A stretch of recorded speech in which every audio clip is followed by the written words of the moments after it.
नमस्कार, मैं Rakesh Kumar. GSN GK world में आपका स्वागत है। आज हमने स्ट्रीट चिल्ड्रंस के परवरिश और नवनिर्माण यानी ट्रांसफॉर्मेशन पर काम करने वाली संस्था रेनबो होम्स के रिसोर्स मोबिलाइजर या कहें रिसोर्स पर्सन साकेत प्रियदर्शी जी से बातचीत करते हैं। वाकई यहाँ बच्चों की खिलखिलाहट देखकर आपको भी इनके मुहिम में भागीदार बनने का मन करने लगेगा। तो आइए मिलते हैं पटना के राजवंशी नगर में राजकीय नवीन मध्य विद्यालय के कैंपस में संचालित रेनबो होम्स के रिसोर्स मोबिलाइजर श्री साकेत प्रियदर्शी से। जी, आपका शुभ नाम? मेरा नाम साकेत प्रियदर्शी है। मैं रेनबो होम्स प्रोग्राम में एज ए रिसोर्स मोबिलाइज़र काम करता हूँ।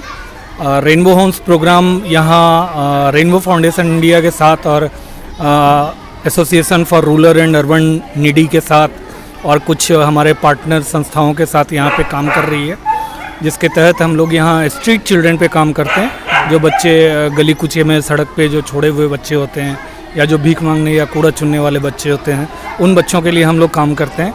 उन बच्चों का कॉम्प्रिहेंसिव केयर हमारा मेन मोटो होता है और उन बच्चों को लाके यहाँ उनको ट्रांसफॉर्म करके और उनको मुख्य धारा से जोड़ना, ये हमारा लक्ष्य होता है। इसमें तो अब इसका आपका जो है रेनबो खिलखिलाहट अमन रेनबो होम, जी, इसका फुल स्ट्रेंथ कितना है? यहाँ अभी करीब 96 बच्चे हैं। वैसे रजिस्टर्ड यहाँ 106 बच्चे हैं, लेकिन कोरोना के चलते कुछ बच्चे अभी अपने मतलब जो उनके गार्जियन थे, पेरेंट्स थे, उनके साथ रह गए हैं। धीरे धीरे करके बच्चों को लाया जा रहा है। 2 यूनिट हो गया है। जो बच्चे ऑलरेडी यहाँ पे स्टे किए कोरोना टाइम में, वो अलग हैं। जो क्वारंटाइन वाले बच्चे हैं वो अलग हैं। इस ढंग से टीम को भी बांटा गया और ये सारी चीज़ें देखी जा रही हैं कि वो बच्चे इन बच्चों में मिक्स नहीं हो, ये बच्चे उन बच्चों में मिक्स नहीं हो। किसके तहत ही चलता है संस्था? सर, ये रेनबो होम्स प्रोग्राम करके एक संस्था है जो पैन इंडिया लेवल पे काम कर रही है। पूरे इंडिया में इसका काम चल रहा है। करीब 11 सिटीज़ में काम कर रहे हैं। करीब 55 से ऊपर होम्स हैं। और जैसे लड़कियों के होम को हम लोग रेनबो होम बोलते हैं और जो लड़कों का होम होता है उसको हम लोग स्नेह घर बोलते हैं। ऐसे करके करीब 55 होम्स जो हैं पूरे कंट्री में चल रहे हैं और भी बहुत सारे होम्स अभी खुलने वाले हैं। रिसेंटली में यहाँ झारखंड में एक नया होम खुला है और आसाम में भी अभी खुलने की बात चल रही है।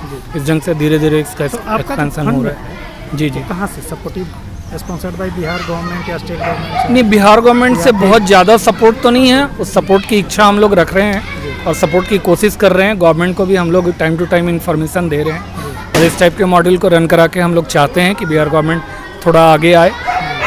अदर स्टेट में गवर्नमेंट का बहुत अच्छा सपोर्ट है। यहाँ भी हम आशा करते हैं कि सपोर्ट आने वाले दिनों में मिलेगा हमको। ये जो कैंपस है तो जी, गवर्नमेंट स्कूल का कैंपस है? जी, गवर्नमेंट स्कूल का कैंपस है ये। चूँकि सर्व शिक्षा अभियान के तहत समग्र शिक्षा अभियान आज के डेट में वो समग्र शिक्षा अभियान हो गया है, तो समग्र शिक्षा अभियान के तहत ही हम लोग ये कार्यक्रम चलाते हैं। तो इसके तहत हम लोगों ने राइट टू एजुकेशन का हवाला देते हुए इन बच्चों के पढ़ने के लिए और इनके शेल्टर के लिए हम लोगों ने इस टाइप का एक प्रपोजल रखा था गवर्नमेंट के पास कि आपके स्कूल में अगर बच्चे कम हों और कमरे ज़्यादा हों तो वैसे स्कूल में हमको मतलब कुछ यहाँ रूम्स दिए जाएं जहाँ इन बच्चों को शेल्टर मिल सके। कॉन्सेप्ट हमारा ये होता है कि जैसे ये 8 घंटे का यूटिलाइजेशन है एक स्कूल बिल्डिंग का, 16 घंटे ये बिल्डिंग खाली होती है और इन बच्चों के लिए वो 16 घंटा जो है ये इनका पूरा घर हो जाता है, पूरा कैंपस हो जाता है और बड़ा सेंटर हो जाता है। चल रहा होता है उसमें ये बच्चे इसी स्कूल में पढ़ाई कर जी, इसी स्कूल में गवर्नमेंट टीचर पढ़ा रहे हैं। जी, मतलब ये जो स्कूल में बाहर से भी बच्चे आते हैं इसमें, तो उन बच्चों के साथ ये बच्चे फिर उस स्कूल में पढ़ने चले रेस्ट टाइम के लिए इनका रेस्ट टाइम में ये इनका घर हो जाता है। अच्छा, तो इसका मतलब कि सर्व शिक्षा अभियान के तहत जो भोजन, मध्याह्न भोजन, जी, वो भी सुविधा आपको मिलती है? जी, ये स्कूल से वो मतलब मिड डे मील इनको मिलता है एक टाइम का। वैसे हम लोग इनको 4 टाइम खाना देते हैं, लेकिन अगर स्कूल खुला होता है तो इनको एक टाइम का खाना। जी, एक। और आप उम्मीद करते हैं बिहार सरकार और भी सहयोग? जी, इनसे अभी बहुत सहयोग की अपेक्षा है। चूँकि जो यहाँ सर्वे हुआ था उस सर्वे के हिसाब से सेव द चिल्ड्रन और रेनबो ने मिलकर वो सर्वे किया था और उस सर्वे के हिसाब से करीब यहाँ पे 22,000 बच्चे सड़क पे हैं। लाइफ ऑन द स्ट्रीट करके एक बुक हम लोगों ने रिलीज़ की थी। उस बुक में बहुत सारे बच्चों की स्टोरीज़ हैं, करीब 150 बच्चों की स्टोरीज़ हैं।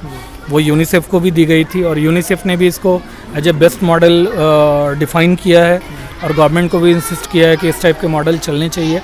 गवर्नमेंट के पास भी हमारा जी। जो क्लास आवर्स से गवर्नमेंट स्कूल्स के टीचर्स पढ़ाते हैं, तो आपने कहा कि हम बच्चों को का नव-निर्माण करते हैं। जी जी। तो आपके तरफ से क्या पहल होता है उनको पढ़ाई लिखाई के लिए? किस तरह की देखिए चीज़ें आप देते हैं जो कि इसमें ऐसा है सर कि मकसद हमारा एजुकेशन कोर नहीं है। कोर है कि हम इनको समाज के साथ जोड़ें। दिक्कत ये है कि बच्चे जिस समय आते हैं, कुछ बड़े उम्र के बच्चे होते हैं जो यहाँ पे लाए जाते हैं, कुछ छोटे उम्र के बच्चे होते हैं, ड्रग एडिक्ट होते हैं, उनका एडिक्शन छुड़ाना और उसके बाद फिर उस पर काम करना और फिर उनको शिक्षा से धीरे धीरे जोड़ना, और जोड़ने के बाद हमारे लिए पहली प्रायोरिटी हो जाती है कि हम इनको खड़ा रख सकें। क्योंकि मोस्टली बच्चे जब इस टाइप के बच्चे आते हैं तो वो बहुत कमज़ोर होते हैं खाना के बिना, और उनको बहुत सारे बच्चों को टीबी निकलता है, उसमें टीबी का पूरा कोर्स चलता है और उस कोर्स के हिसाब से जो डॉक्टर का प्रिस्क्रिप्शन होता है उसमें इनको बहुत रिच डाइट देना होता है। तो वो रिच डाइट देने के लिए और इनको स्वस्थ रखने के लिए तो हमारा पहला मकसद होता है कि वो बच्चा स्वस्थ हो जाए, खड़ा हो जाए। दूसरा मकसद होता है कि हम उसको धीरे से एजुकेशन में जोड़ सकें।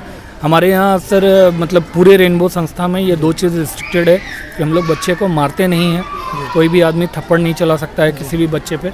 बहुत प्यार से रखना होता है, खुला वातावरण होता है। यहाँ बच्चे खुले में रहते हैं, इनको बंद ताले में नहीं रखा जाता है। और जब वो प्यार और वो स्नेह और इस टाइप का सपोर्ट जब मिलता है तो बच्चों का जो इंटरनल टैलेंट है ना वो बाहर निकल के आता है। और वो जब बाहर आता है तो ये बच्चे, मैं दावे के साथ कह सकता हूँ कि अच्छे अच्छे स्कूल में पढ़ने वाले बच्चों को compete करते हैं। यहाँ के बच्चों ने नेशनल लेवल पे कराटे खेला है, वहाँ से गोल्ड मेडल लेके आए हैं।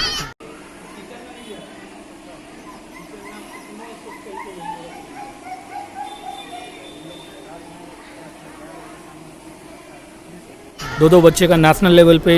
कौन 2 बच्चे हैं? मतलब नाम बताएं। जी नाम तो नहीं बता सकते हैं क्योंकि हम रिस्ट्रिक्टेड हैं। अच्छा, ठीक बच्चों है। का नाम इस होम से नहीं बताया जा सकता है, बट आप चाहेंगे तो मैं मेडल आपको दिखा सकता हूँ वो, या इस टाइप की चीज़ें आपको बता सकता हूँ। मुजफ्फरपुर जो गृह कांड हुआ, जी जी, उसके बाद से जो इस तरह के होम संचालन है उस पर क्या कोई विपरीत प्रभाव भी पड़ा? क्या आपको लगता है कि सरकार फिर उसके बाद सहयोग करना छोड़ दिया?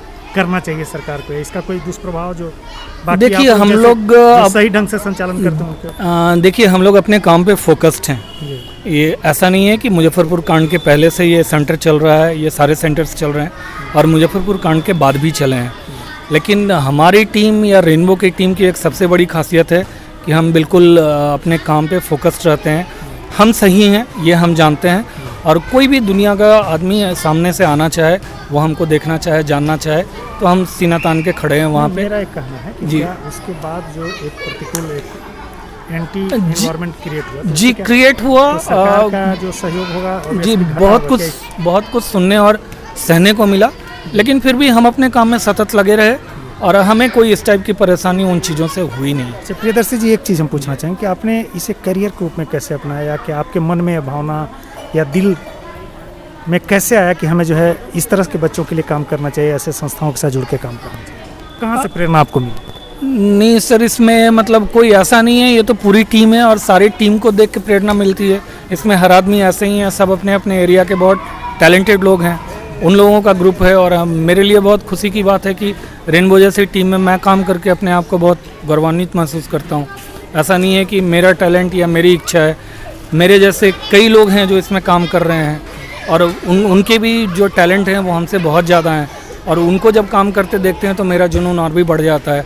और इसमें तो सबसे बड़ी ज़रूरत है कि आपका बच्चों के साथ प्यार होना चाहिए। वो एक मतलब आप समझ लो कि वो एक डेडलाइन है इस चीज़ के लिए कि वो तो होना ही चाहिए। और जिनको प्यार है बच्चों से, उनको ये काम पसंद ही आएगा, चाहे वो किसी भी पोस्ट पे हों। यहाँ बड़े लोग भी आते हैं, यहाँ छोटे लोग भी आते हैं, यहाँ मतलब ऐसे लोग भी आते हैं जो अपना समय यहाँ पे बिताना चाहते हैं बच्चों के साथ में, उनको बच्चों के साथ रहना अच्छा लगता है। और हम लोग ऐसे लोगों की तलाश में होते हैं और चाहते हैं कि ऐसे लोगों का माहौल बने जो बच्चों को रियली प्यार करते हैं, क्योंकि प्यार ही एक ऐसा माध्यम है जिससे किसी भी बच्चे को विकसित किया जा सकता है। बाकी आप किसी भी तरह का दंड, कठोर और क्लासेस और डिसिप्लिन आप बहुत ज़्यादा इम्पोज करके, हो सकता है बहुत सारी संस्थाएं इसमें एक्सपर्टीज़ रखती हों, लेकिन ओवरऑल देखा गया है कि प्यार से जितने अच्छे तरीके से इनको मोल्ड करके और बहुत अच्छे से इनको बहुत ऊपर तक लाया जा सकता है, शायद इससे आसान तरीका कोई नहीं है। और प्यार करना तो सर ये तो आदमी के बच्चे हैं, प्यार तो जानवरों के बच्चों पे भी आ जाता है। जी, बहुत बहुत धन्यवाद। Thank you sir.